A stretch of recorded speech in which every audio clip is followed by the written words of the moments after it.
hahirwa abafise inzara n'inyota byo kugororoka, kuko aribo bazohazwa. Imana yacu nidutabare. Bene data bakunzi ba kino kiganiro igitondo gishasha, uyu ni Yesu Kristo ubwiwe ariko yigisha ishengero, ariko araribwira intambwe bakwiye gucako, intambwe zisabwa, byangombwa bisabwa kugira ngo umuntu abe umuhirwe akwije byangombwa mu bwami bw'Imana. Imana yacu nidutabare. Yesu ariko arababwira amakarakterisitike, ibiranga umuhirwe mu bwami bw'Imana, ariko arababwira amaeshero, ingazi bakwiye gucako, bakwiye kuririrako, badasinze n'imwe muri yo, badahagije n'imwe muri yo, gutyo ngo bice bituma baba abahirwe mu bwami bwo mu ijuru, kuko icyamuzanye mu isi yazanywe no gukiza, yazanywe no gutora icyari cyarazimiye, yazanywe no gutanga ubugingo, kandi ubwo bugingo ababuronka baburonke busagutse. Imana yacu nidutabare, bamenye neza ibisabwa muri buno bwami azanywe no kubigishamwo, bamenye ibisabwa kugira ngo umuntu abe umuhirwe mu bwami bwo mu ijuru. Imana yacu nidutabare. Bene data bakunzi ba kino kiganiro igitondo gishasha cyacu cuno munsi, none rero tubonye nk'uko twabibonye mu biganiro byarenganye, ibintu Yesu Kristo ariko aravuga ngo nibyo byerekana abantu ko bahiriwe, ni ibihushane, n'ibintu bidahuye n'ibyo abantu bari basanzwe bazi mu buzima bwa minsi yose. Kuko abantu bari bazi yuko abafise amafarasi, abafise indogoba, abafise ibitwazo ntumbaze, yarazi yuko aribo bahirwe. Imana yacu nidutabare. Bene data bakunzi ba kino kiganiro igitondo gishasha cyacu cuno munsi, abantu rero bari biyumvira yuko hari bya bindi basanzwe bazi ko bituma umuntu aba umuhirwe, ko ari byo kumbure na Yesu ahava avuga ko ariko abibona, ariko muri bitatu byose amaze kuvuga ageretse ko n'icya kane, kandi ahubwo ibintu ariko yerekana yuko bituma umuntu aba umuhirwe mu bwami bwo mu ijuru, ahubwo ngaha mu isi bimugira umugorwa, bimugira umurushwa. Iyumvira ikintu cya mbere avuze ngo hahirwa abafise ubworo mu mutima. Uyu muntu yavangiwe, yacanganikiwe. Mbega uyu muntu ntazi abahirwe ukuntu bameze. Abahirwe n'abafise ibirara mu nzu n'ibirara hanze. Abahirwe n'abakina ikirimba amazina 3 canke 4. Abahirwe n'abafise imiduga, n'abafise etaje, n'abafise ibi na biriya. Abahirwe, none uyu muntu ntazi abahirwe abariho.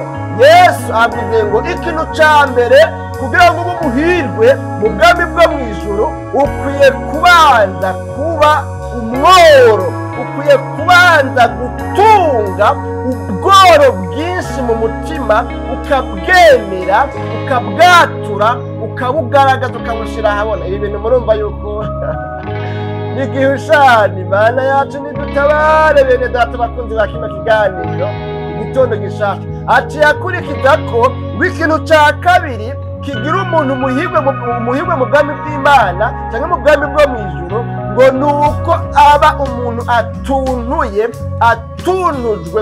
atunujwe na bwa bworo bwiwe. Ni uko kuri bwa bworo mwebwe mubona ko umengo n'amagorwa, uyu muntu ni uko agereka ko ugutunura intuntu, agatunuzwa na buno bworo. Abufise mugabo adatunujwe nabwo, uyu muntu si umuhirwe mu bwami bwo mu ijuru. Imana yacu nidutabare. Bene data bakunzi ba kino kiganiro igitondo gishasha cyacu cy'uno munsi. None kandi atuye yongera ko icya gatatu ngo kigira umuntu umuhirwe mu bwami bwo mu ijuru ngo ni ugutekereza. Tuzi ko abantu batekereza cyane n'ibyabo babitwara amaso mu yandi. Nigeze kurongorwa n'umuvugabutumwa umwe muri kahise kanje ashinga intavuga ukuntu bigeze guhungira muri Kongo, hama bahungutse bagarutse basanga amatongo yabo barimamwo imiceri, harimo ibigazi n'ibindi, basanga ngo abo basangiye akarimbi urubibi ngo barunguruga akarimbi, ni ukuvuga baratwaye kw'ibipaki binini binini muri ya matongo yabo. Hanyuma rero ngo bamwe muri ico gihe baraburanye impaka baruhuka bagaruje ya matongo yabo banyazwe. Ngo ariko mugabo uyu muvugabutumwa nabi wabo ngo bobo ngo bari bafise ubutumwa buvuga ngo Yesu agiye kuza, ya myaka ya za 2000 bari bafise message bavuga ko ngo muri 2000 Yesu azogaruka. Bavuga rero ngo twebwe bize nibatware ngo ni iby'isi, ngo na kare Yesu agiye kugaruka, ngo amatongo nayo tuzoyatwara, ngo batu baguma bitekerereje ngo bagirane, ngo basigarana twa tundi duto duto bari bafise, ngo baratekereza hanyuma baba ari nabo bayanyaga barihorera. None uheranya abantu bishuye nta ngorane. Hanyuma rero bararindira mu mwaka wa 2000 Yesu Kristo ntiyagaruka. Imyaka iracaho n'ubu aracariho nyamuvuga butumwa, kandi Yesu Kristo ntaragaruka. Kuko yaba yaragarutse na jewe simba ndiko ndabigisha zino nyigisho zivuga ku bahirwe mu bwami bwo mu ijuru. Imana yacu nidutabara. Ibi ndiko ndavuga simba ndiko ndabivuga. Yesu yawe yaragarutse, Yesu ntaragaruka. Muhumura, Imana yacu nidutabare.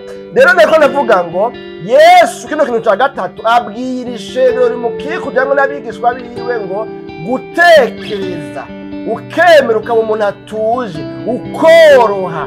Bakubita ikofe mu musaya umwe ugaca utega uwundi musaya. Ibyo bintu mwe murabyumva. Abantu rero bacanganyikiwe bariko bariyumvira iyo izo nyigisho ziherera, barindiriye bumve conclusion aho iza kugarukira. Imana yacu nidutabare. Aho bari biteze yuko babwira ngo hagize umuntu akujya urwara nawe uca umujya urundi rwara, kuko mu isezerano rya kera byavugwa ngo iryinyo ku rindi, ikofe ku rindi, ingumu ku yindi, umugere ku wundi, nta burofa umuntu agukubise jido nawe mukubita iyindi. Imana yacu nidutabare. Bene data bakunzi ba kino kiganiro igitondo gishasha cyacu cy'uno munsi, aba bantu rero murumva ingene mu maso hasa, murumva yuko bya bindi bavuga ngo komerezaho, amen amen amen, ababya byo kuzuzwa nta byarimwo. Kandi na babandi bo muri kino gihe uwo bajana bizera neza yuko batokuzuzwa, hariko haravugwa inyigisho mwene izo.